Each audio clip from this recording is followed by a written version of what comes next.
All right, I'm here with Jacob Ash, who is one of the owners of RentVest, which currently merged with Mind. But RentVest was the fastest growing property management company in the United States, right? That's right. Yeah, and how you guys grew from how many doors, starting out? 400? We started around 400, and then we were just right about around 4,000 at the time of the merger. So, and that's just in a couple of years, 3 years. 3 years. Yep. Yeah, so some pretty fast growth, and had a lot of experience working with investors. But Jacob is also an investor himself.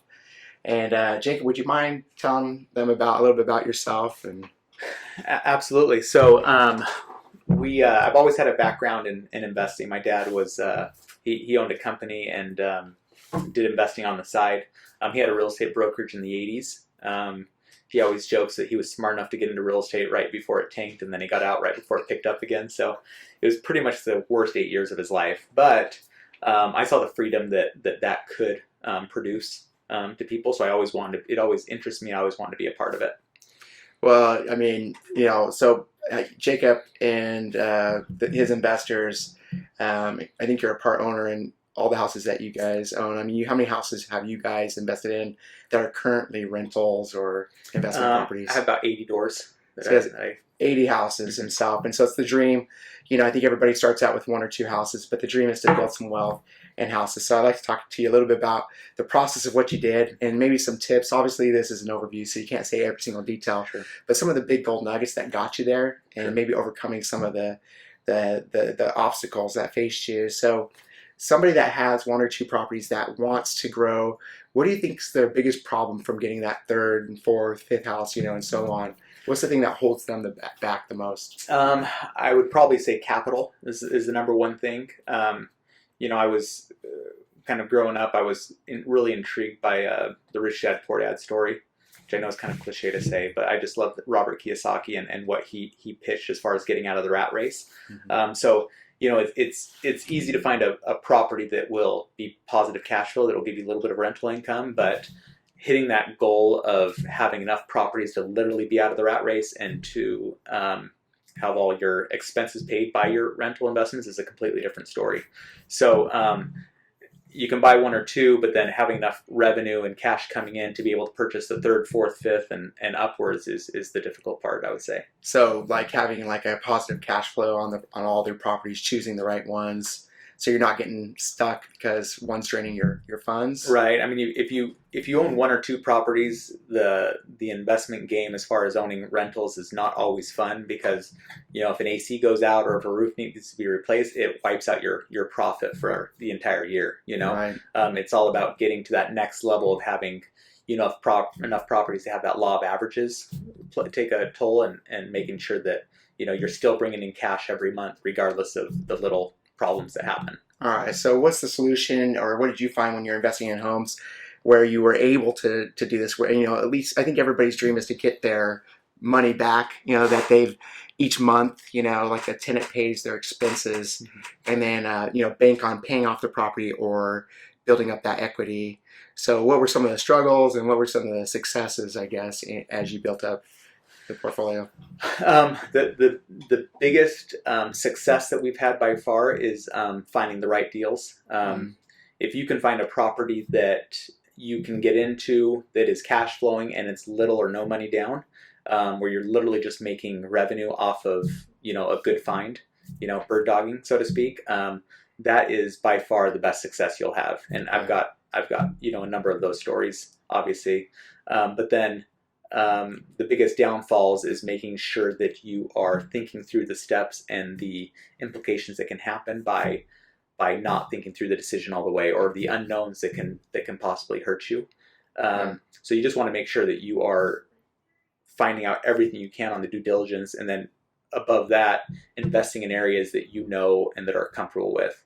And if you don't know the area, or that you're not comfortable, knowledgeable in that area, making sure that you have a team that is knowledgeable in that area that you can trust. Yeah, well, and you have a lot of experience in real estate because Jacob did the auctions with foreclosures, and has another business another successful business he runs, one of the many here.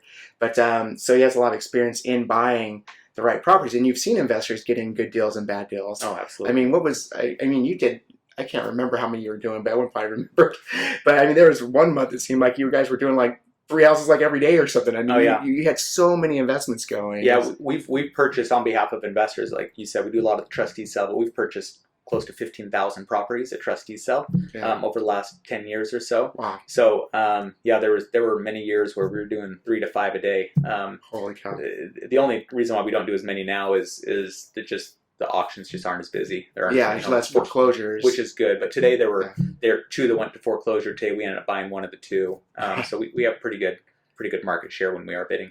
Yeah, and I worked in real estate separate, and I have buyers. Everybody knows Jacob. It's if you're gonna buy at the trustee sale, but when you have thousands and thousands, and you've seen the ones that are successful, the ones that are not, you've learned a thing or two, and probably are, if not the foremost expert in this area of buying the right type of property.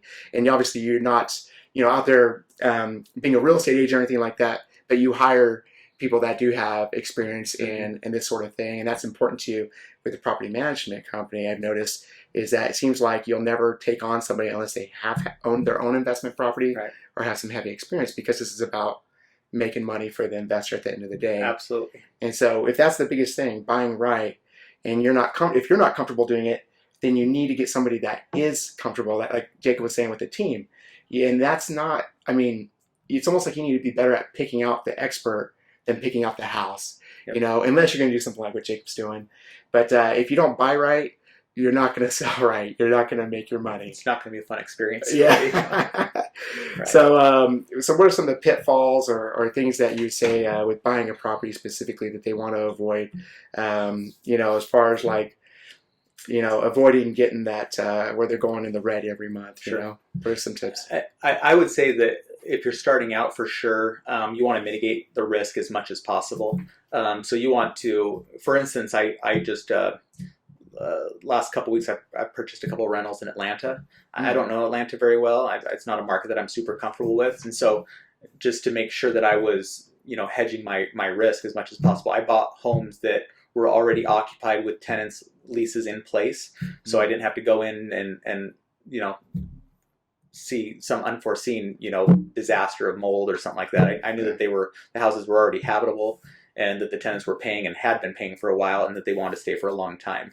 Wow. So buying a house that already has a tenant in place is huge. You also know exactly what the numbers are going to look like, rather than saying, oh, I think I can get 900 in rent, when really it turns out to be 700 in rent, and it destroys your numbers. So houses that are already occupied, houses that are post 1979, things like that, newer houses, houses that, I don't always love homes with HOAs, but houses with an HOA are sometimes good if it's your first house, again, because it's going to be taken good care of, as far as the neighborhood goes. So a little safety feature there that somebody else is watching your property. Yep, absolutely. So those are the few of the things. Tile roofs versus asphalt are some things. In the warm areas, in the cold areas, you kind of have to go asphalt or metal. Yep, absolutely. So that's cool. Well, I think these seem like little things, but they can make a big difference. And I think it's interesting with all of your experience and what you've done, that you still played it really safe in Atlanta, getting renters that are already in. Even though you own a property management company, the fastest growing one in the nation, you still took the safety. And I think that is a huge takeaway from this: is know what you don't know. Yep. Like, just know that you know that you don't know, not what you not. Right. You're just not going to know, and so you've got to avoid the big mistakes, because the big mistakes are costly. Yep. Yeah, and of course, leverage the local experts and things like that, and you probably had this connection through RentVest, I assume. Yeah, the 2 houses that we bought, luckily RentVest is there. We're going to manage them, but it was nice knowing that I had a lot of confidence in our property manager in Atlanta. So when I was analyzing the deal, it's speed is of the essence, right? So the faster that you can move, sometimes the better deal you can get. It's a catch-22, because you also don't want to get stuck with a bad mistake because you're speeding up too fast. But when I was looking at these properties to possibly purchase, I had a lot of confidence in our property manager there to say, all right, what's the value? What's the rent? Worst case, what's it gonna be if I have to re-rent it? If I have to sell it, what's the exit strategy? So I was able to go through a flood of questions, and she was able to get back to me very quickly, which helped me make a decision quickly. So part of your due diligence was making sure the property manager told you everything you need to know. Yep. And so you still have to do your part. And, you don't want to manage your manager, but when you're buying a property, you want to make sure that you do as much due diligence as you currently know. Yep. And then let the property manager or the rental investor expert do their job and their part. But okay. Absolutely. Well, because I want to ask you about hard money. There's a lot of ways to get money to buy properties, and we'll go over those ways in other videos, but I want to talk to you specifically about hard money. But before I do that, I want to ask you, why so many properties, okay? And I kind of know the answer to this, but I want to know your personal take. Why 70 properties? That's a ton. Mm-hmm. You know what I mean? What's the dream? Like, what are you really trying to accomplish? It's the cliche answer, but it really is financial freedom. So I have this personal goal in mind of what I want to hit to live the lifestyle that I want. Mm-hmm. And I know that once I hit it, that I can keep working if I want, but then when I want to take off a week and go spend we just did a week in the White Mountains with the family. When I want to do that, I can do that. Right. I also know that it'll set us up. It's my retirement, right?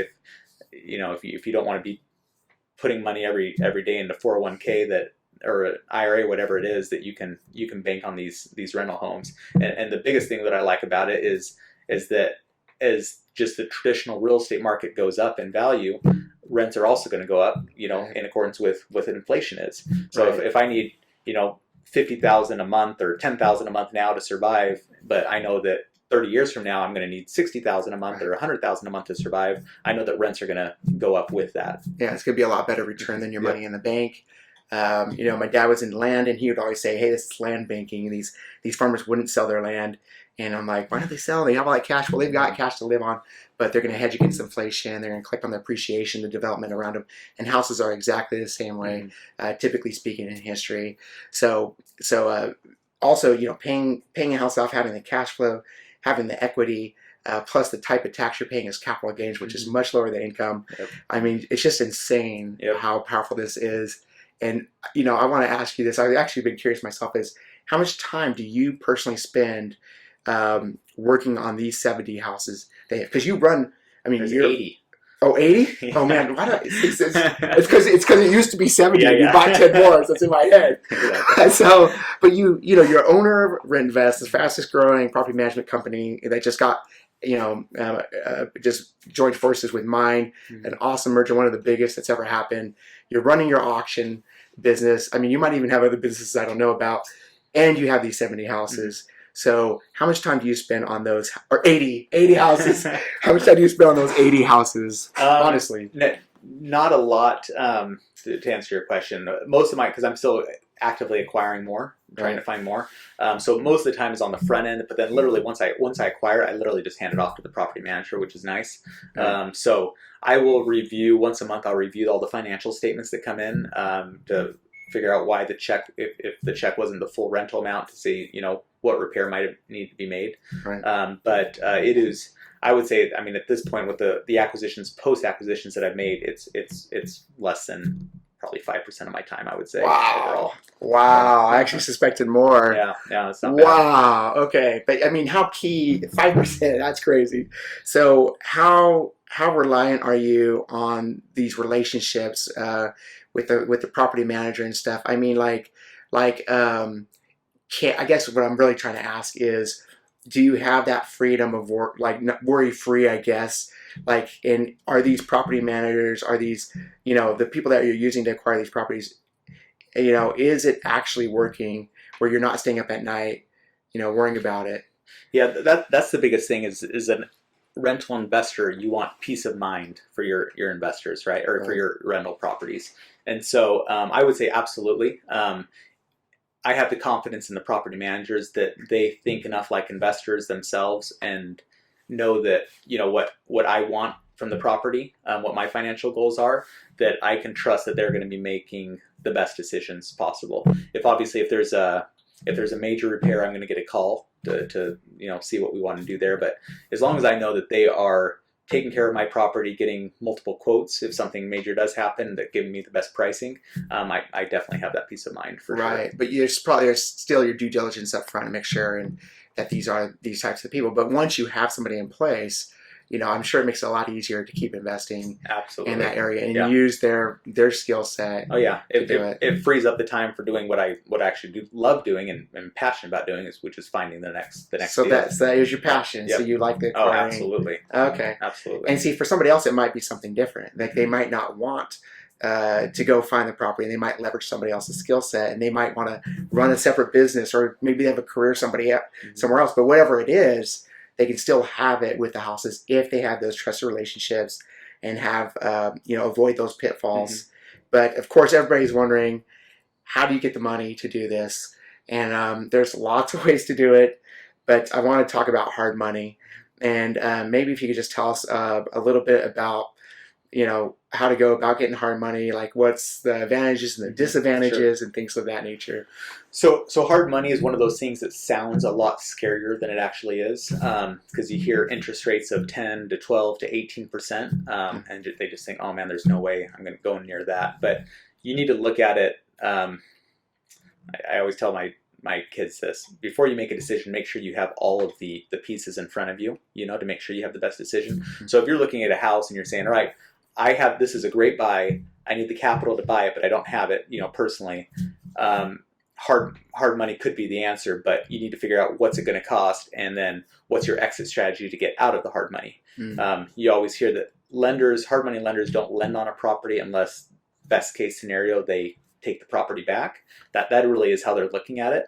So you want to say, all right, this hard money lender is going to charge me 16%, which is scary, or a $900 doc fee or 1% origination fee.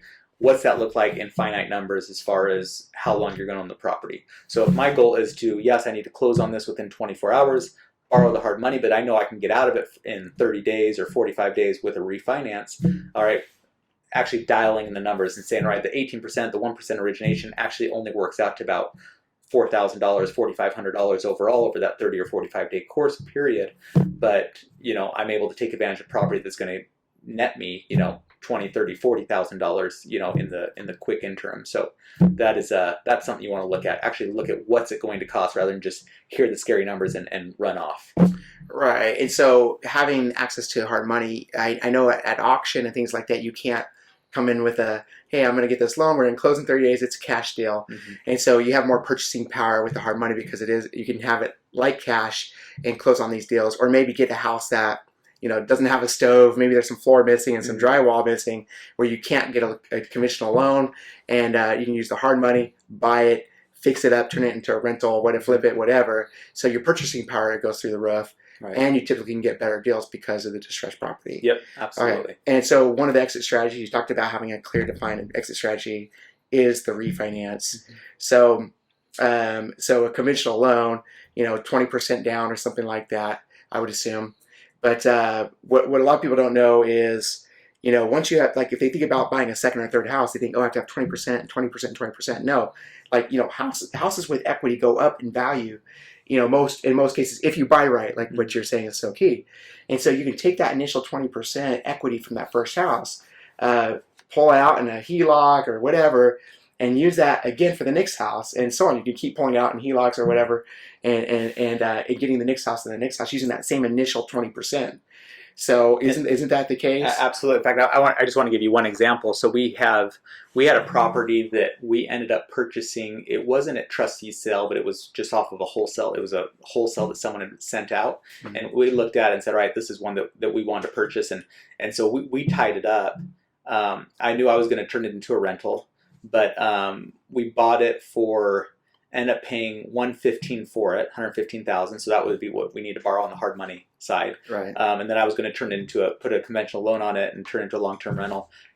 The appraisal came back at $200,000 because we're doing the refinance out of the hard money. Right. It's going to rent out for just over $2,000 a month. It's actually a duplex.